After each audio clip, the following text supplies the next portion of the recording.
Pa u bërë 48 orë, 118 deputet të zgjedhur nga të gjitha partitë u kthyen në kuvend. Siç planifikohej, ata do të vazhdonin seancën konstituive të së martës, që ndërprejnë atë ditë pa filluar mirë, meqense se nuk arritën pajtim për verifikim të mandateve. Për në nisjen e saj, deputeti më i vjetër si kryesues i kuvendit Avni Dehari nuk e vazhdoi aty ku kishte mbetur seanca, por i ftoi përfaqësuesit e partive politike për konsulta për të diskutuar mënyrën e vazhdimit tutje. Pas përfundimit të tyre, Dehari ishte i qartë që seanca dështoi, por jo aq i qartë me arsyetimet pse ndodhi kjo, e pse nuk po vendoste në votim raportin e komisionit për verifikim të mandateve. Fatkeqësisht nuk pati konsenzus. Seanca do të vazhdojë brenda 48 orëve në orën 12 me 19 prill 2025.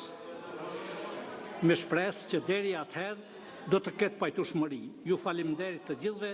E gjithë situata, veçanërisht thirrja për konsultime, u cilësua jo ligjore nga partitë aktuale opozitare, të cilat thonë se përgjigjja e dështimit qëndron tek votat të cilat sipas tyre nuk i ka vetëvendosje as për krye parlamentarin. Në fakt nuk diskutuam asgjë sepse kryesuesi i seancës, në këtë rast zoti Dehari, nuk ka të drejtë të thrasë përfaqësuesve partive politike për çfarë do konsulte. Domethënë thjesht është një raport, ai është si kryesues i seancës konstituive dhe janë çështje krejt procedurale. Do të thotë këtë ne e tham që ai nuk ka një mandat të tillë të zhvillojë konsulta të tilla dhe dolem prej takimit. Faleminderit.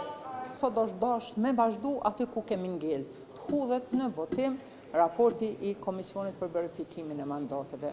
Kaq kanë të drejtë, kaq që dashme u bë dhe jo tash thirrën konsulta, kërkohet që prapë formohet në një komision i ri, qëndrimit i kemi të njëjtë, kjo qeveri ka bo shkelje, po vazhdon me shkel kushtetutin ligjin e Kosovës.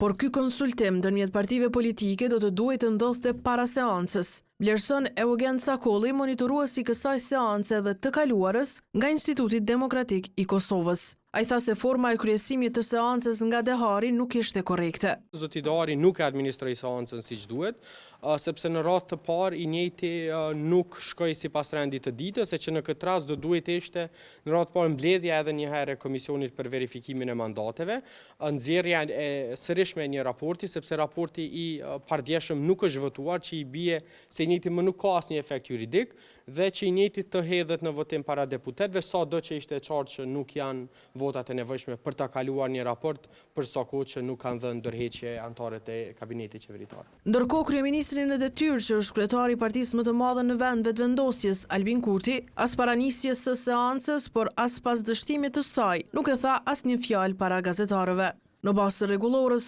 vazhdimi i seancës konstituive të kuvendit do të mbahet të shtunën që është brenda 48 orëve nga sot. Megjithë këtë, rregulloria nuk e specifikon se deri në sa herë kjo mund të ndodhë, por se thjesht seanca vazhdon brenda 2 ditësh nga ndërprerja.